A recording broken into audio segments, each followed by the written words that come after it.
Hey guys, Tom here with cellphonetrek.com. Today we're going to review the Motorola Charm for T-Mobile. It's a great little device. Not necessarily a device for me, but maybe for some of you people out there who like this, definitely a device worth checking out. A little lackluster in the features, however, very, very good phone, very well put together. So let's get into it and I'll show you what I'm talking about.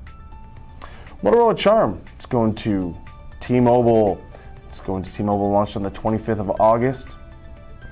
It also is a MotoBlur phone, MotoBlur 1.5, their latest version. It's an Android-based phone as well. You have Android 2.1 running on here, maybe a 2.2 update coming soon, fingers crossed. This is a backtrack, and basically what that means. Now, when you turn the phone on, it is disabled. You will need to go into your settings and turn it on, but the backtrack, like we saw on the back flip, will allow you to scroll through the screens without actually having to touch the screen. Tiny 2-inch screen and a different layout. Most of the screens that we're used to playing with have more of a portrait mode. This phone actually comes more in a landscape mode, which is a little longer. You have back, home, menu key, your dedicated keys, which again, normally we'll see these across the bottom, are now located on the side where you have contacts, menu, and accept call. You have no dedicated end call key on this phone. Next thing, you have this nice 4-line QWERTY keyboard with back button. Here, let's do a little bit of a up close view of these keyboard here. So dedicated numbers. Now you see these numbers in here as well. If you hold them down, some keyboards would actually just go ahead and add in like 1 if you held it down for 3 seconds. Not the case. You actually have to hit this Alt button down here. You have dedicated keys to get into your camera, into your messages, do a Google search, a little directional pad with an OK symbol. This also helps you get into your symbols up in the touchscreen part of the phone. Back out of this here for you guys. Next thing we're going to have is the volume rocker bar and the micro USB charging port. It does light up green. I don't like that. It's just personal. So take it for what it is, but it will allow you to be notified when it is charging properly. Yay. Anyways. This is for a lanyard. You put a little string through here and you can wrap it around your neck if you want. You know, who needs gold chains when I got charms hanging off my neck? 3.5mm headset jack, your power key, and back to the volume rocker bar. Again, with the backtrack, there's a 2GB micro SD card pre-installed in the back. Your SIM card goes back underneath here. The phone does come with, I've got the box right next to me here. Here, set this down.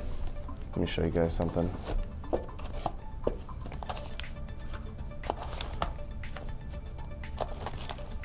It does come with, sorry about that, an extended life battery with extended back battery. And you can tell the difference, very flat. Here, we'll get some light on it. Very flat, and then this actually has the lip on it as well. So, I just wanted to show you guys that. Put this stuff away. Camera is 3.1 megapixels. No LED flash, and it's not autofocus, it's just a still camera shot. We took some shots with it earlier. Hit the key, your dedicated camera capture key, go in here. This is a shot we took of Mr. Rick there. Took a shot of him.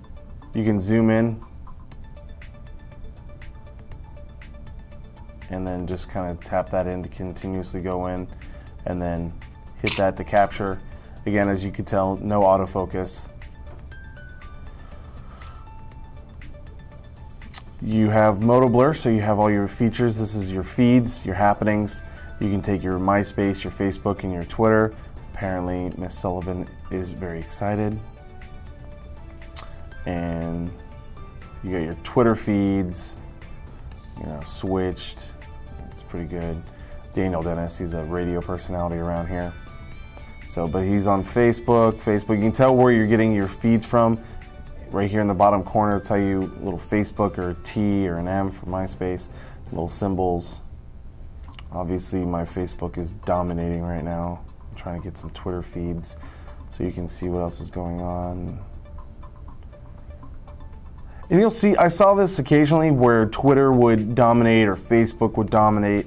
And it's just like they have this, they don't update at the same time and interlink very well. It's one dominates the other. So I didn't like that very much at all. I personally don't enjoy MotoBlur, but yet again, MotoBlur was really developed to help the people who were transitioning from sidekick life. People had sidekicks and like that style, and that's where these phones really came in for, with, you know, still having the actual physical keyboards, smaller screens, social interaction. So all your messages come in here. Currently I don't have any messages, I deleted them all, but you can go to messaging and you have a universal inbox. This is standard. We saw this with the original MotoBlur. You can go to one of our related videos where we actually have MotoBlur on here, where your text messages, your Facebook messages, MySpace, Twitter, and Yahoo messages all come into here. You can read them all through the universal inbox, or you can pick and choose which ones you want. If you know, crazy girl is stalking you and she only hits you up on MySpace, you don't have to go. You don't always have to go through Universal and scroll through all the "I'll find you" emails and what from MySpace. You can just go ahead and go directly into your Facebook and Twitter accounts for all your messages. You have a whole bunch of different little widgets, tips. This is your trackpad. Hit that to turn it on, hit that to turn it off. Browsing on here was decent. Android market, I don't really need to go into that. Here's another thing. When we set this phone up, when we were setting it up, when we got it, it probably failed, I'd have to say, at least 70 times. Like, I can't make that up. I would like to, but between myself, Mr. Mock, and a couple other accounts of MotoBlur accounts that we had, it was just a horrendous experience. I almost didn't think this phone was going to work. I didn't think we were going to be able to do a review on it. It just failed so many times, and then out of the blue, after like the 29th time of trying to log in under one of the names, it finally accepted it. We didn't change anything, we just continuously hit log in, and it happened. As you can tell, the screen is very blurry. It's a very small resolution, but it does have the nice pinch to zoom feature. Once you get up close, it's decent to read, very fluid. It has a 600 megahertz processor, makes, on such a small screen, makes internet browsing very, very enjoyable, as you can tell. A fairly fast phone, is 3G capable. You hit your Google search key. Let's try, since this is an Android-based device, let's go to www.androidtrek.com and hit the OK key. And it's supposed to go, but it's not going. So let's hit it up at the top. As you can tell, fairly fast load time. And there it goes. It's all done.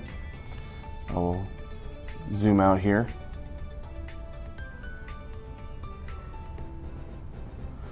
However, it says it's done, but the page is not loaded. But AndroidTrek.com is one of our sister sites for Android-based news. So you go to AndroidTrek.com as much as you can to learn about all the Android-related happenings. And let's go home. Messaging, show you what text messages look like. New text message. Your contacts, you can, here you go. You can go through your favorites, all contacts, Facebook contacts, MotoBlur address book, MySpace or Twitter, for going through your contacts. Text messaging was really easy. It's like, this is a test. People with larger fingers, the keyboard was a little hard to get used to, and you still occasionally make a mistake. However, people with smaller hands and whatnot, younger kids, everything, you wouldn't have a problem operating this keyboard. Very Blackberry. They're all raised, they're all rounded, cylindrical-like, so very, very easy to move around. You have the ease of one-handed operation if you'd like as well. You can drink your drink and text, if you're in a coffee shop. There we go. So overall, really nice phone. Has not a lot of full features. Could they have thrown an LED flash right in here? Sure. Did they want to? Obviously they didn't, because if they did, they wanted to put it in here. Or maybe it's going to come in the Charm 2. They'll put a 5 megapixel autofocus camera with an LED flash. So, purposely make a lower end phone, and then when you put standardized options on it, it's, oh, all right, Charm 1 was okay, but now look, it has standard options instead of substandard options. Yeah. The phone is a really decently used phone. Reminds me a lot of the HTC Aria with a 600 megahertz processor, smaller screen, very minimized. This is no Droid. This is no Droid X Junior. Trust me, like the Aria is the Evo Junior. This is in a little class of its own. Definitely gonna see some improvements, but for 80 bucks on contract, that's not a bad price. It really isn't. There's a lot of full features in here, and a lot of Android apps, but with a smaller screen, it's a little difficult. It is a nice screen with a low resolution, but very responsive, very quick. My name is Tom. I'm with cellphonetrek.com. Go to cellphonetrek.com for all your latest in cell phone news and reviews, as well as androidtrek.com and appletrek.com. We're also on Twitter and Facebook at cellphonetrek and cellphonetrek on Facebook. Find us, follow us, tweet us. We'd be more than happy to follow you there, as well as Android Trek and Apple Trek now have their own Facebook and Twitter pages. So find them there, and you can learn all about so many interesting little things. Again, thanks for watching this video, and I hope you have yourself a great day.